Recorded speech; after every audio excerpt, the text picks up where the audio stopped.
All right, yeah. So I think we could all agree that players, like a lot of NBA 2K players, they just aren't scoring nearly as much as they have in the past. Universally, the scores per game, like the overall score, is much lower, significantly lower than probably any other 2K ever. Being that I'm starting all over on Xbox, it's like I'm starting from scratch, so I see the game with fresh eyes. I have a fairly low three-pointer on the one and only build that I have on Xbox. It's an 83 three-ball, so any help from my teammates with the bash setup that they have would be definitely welcome. In today's video, we got a couple things to talk about. Well, one of the main aspects is some that I've been keeping my eye on over the last 24 hours, is teammates equipping badges like Dimer to help increase the overall shooting percentages for the entire team. How many of y'all out there do not use Dimer? Don't tell me y'all being selfish out there. We'll get into all the details and the amount of increase to your shooting percentages that Dimer offers for each badge level. If any of you guys are new here, consider dropping a like and a sub. Leave your thoughts in the comment section below. Let's get to the video. It's AllCity. Load up that clip. Hey, what's good, y'all? I'm AllCity. As always, appreciate you guys tuning in. Now, listen, I understand that a lot of players, they don't want to be labeled as Dimer made. In other words, you're only able to hit shots when you're receiving a pass from a player that has a high level of Dimer. And that definitely shouldn't be the case, but as for me, with my player that only has an 83 three-ball, I feel like I need and want all the help I can get from my teammates to help increase my shooting percentages. But the buck doesn't stop at Dimer. You know, point guards need to set up their shooters properly. When playing against a competitive team, you know you only have this small window of opportunity to shoot that rock. With the make percentage boost that players receive from the Dimer badge, makes shooting that rock that much easier. And I've personally been going through the motions myself, keeping a close eye on the Dimer badge, running with a bunch of different point guards that have different levels of Dimer, mainly receiving passes from point guards that have Dimer either at Gold or Hall of Fame. And I don't know about you point guards out there, but when I'm on the court running the one position, it's like a chess match for me. I want to see who's the weak link, who's sagging off their matchup, who's hedging a little too far. I'll give you guys a perfect example. If you're saying running a 5 out and you got hash defenders attempting to pinch, if I force the pinch and then dot my hash, if he knocks down that shot, then that gives me more room coming down the court the very next play. And the same goes for a corner shooter and a corner defender. If I get past my first defender and that corner shooter is known to hit his shot, then the swing or center is less likely to collapse, giving me an open lane to the rack. And the main reason I'm describing these type of scenarios is because I want point guards to take pride in having that Dimer badge equipped at higher levels. The point guard's choice to equip Dimer at a higher level will ultimately mean that you're about 10% responsible for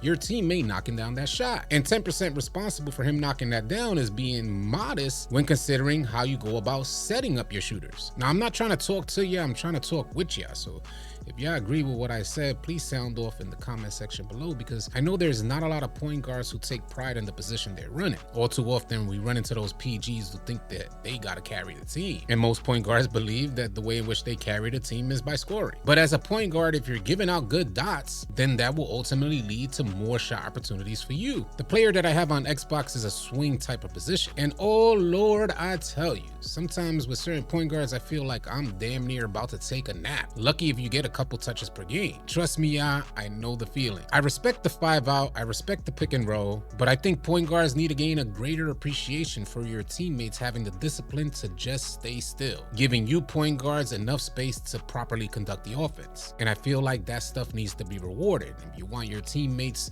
awake on defense and you want them on their toes, it's very important to consistently get them involved. So if you're a PG out there, don't be ashamed to look up plays. Don't be ashamed to try new things.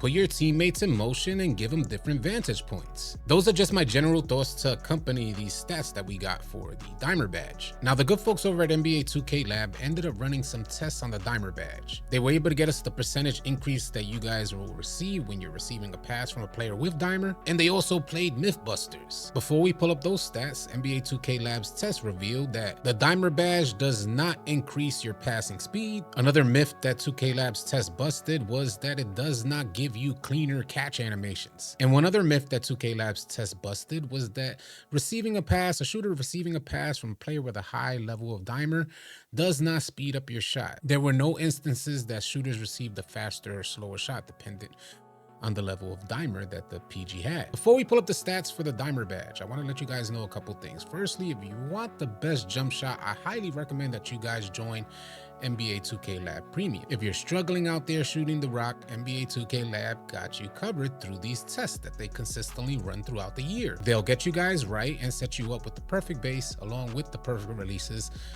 to match your preference. Whenever I'm trying to get right shooting out there, I go to NBA 2K Lab. If you do sign up for NBA 2K Lab Premium, use promo code AllCity and you can save yourself 20%. One other thing that I noticed in the NBA 2K community is that there's a lot of players out there who don't have friends or other players to run with consistently so they can start building chemistry. And I can't stress how much difference it makes when you have players and teammates to run with. The whole NBA 2K experience is just different. I invite you guys to come on out and join our Discord if you're out there tired of running with randoms, tired of random selling you. We have over 30,000 players for you to choose from.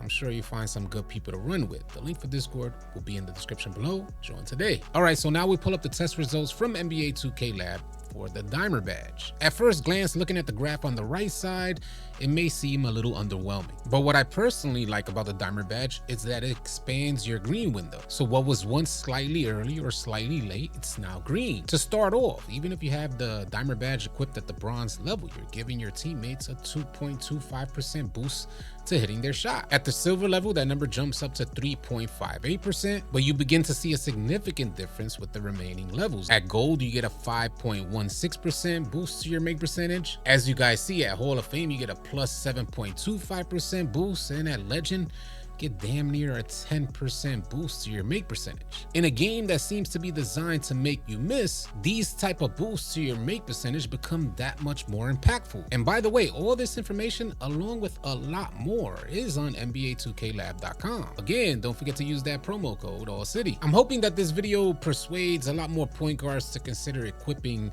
the Dimer badge at higher levels. It should be easy for a lot of point guards to equip this as their max +1 in the secondary tier, as most of your tier 1 badges are more important and more impactful for the actual point guard. So for me, if you're a point guard that's team oriented, is a no-brainer. Get that Dimer badge up if you want you and your team to get more W's out there. All right, yeah, so now we're moving on to the next segment. I want to reference this post from the good homie Badge Plug. He says, no build above 7-1 can get Wemby's new animations. But this 7-3 like community build that they have out there with 20 less ball handle and 15 less speed with ball than required for them can get everything released today. This seems to be the future use for NBA template builds. What do we think about this? I've been seeing them Wemby builds out there and they've been going crazy. I was running up on one yesterday on a fast break and he hella crossed me over and went right to the rack. Not to mention, he was shooting lights out. It seems like those type of Wemby builds, those NBA template builds can shoot over 6'6" defenders. You can't just play this build hands up. And I feel like there's a pivotal moment for us because most NBA template builds aren't efficient when you make them and try to compete online. A lot of NBA template builds and even community builds are damn near useless when you take them online. But it's a pivotal moment for the 2K community because 2K finally got it right. And they're offering the 2K community a build that they can't even make. You cannot even recreate that Wemby build. And this adds exclusivity. Exclusivity being the #1 commodity in the 2K community in regards to builds. As we begin to see more and more Wemby builds out there shining, more and more players are going to want to make this build, ultimately leading to more microtransactions and more money in 2K's pocket. Do you guys think that this is a finesse, or should 2K allow us to recreate this build that they're giving out to the community at a price, that is? We're going to be doing segments in future videos where I reference posts from you guys, so at me at AllCity Live TV if you have thoughts or concerns about the gameplay in NBA 2K25, your posts might just make it onto one of these videos. And while you're on X, be sure to drop a follow. This month, we intend to start live streaming again. Hopefully you guys could tune in. Leave your thoughts and comments in the comment section below. I'll catch you guys on the next video. Easy, y'all. If you guys are tired of running with randoms and you're looking for players to run with on NBA 2K, come on out and join the AllCity 2K Discord. The link will be in the description below. Find players and get runs now. Drop a like and drop a sub on your way out. Leave your thoughts and comments in the comment section below. I'll catch you guys on the next video. Easy, y'all.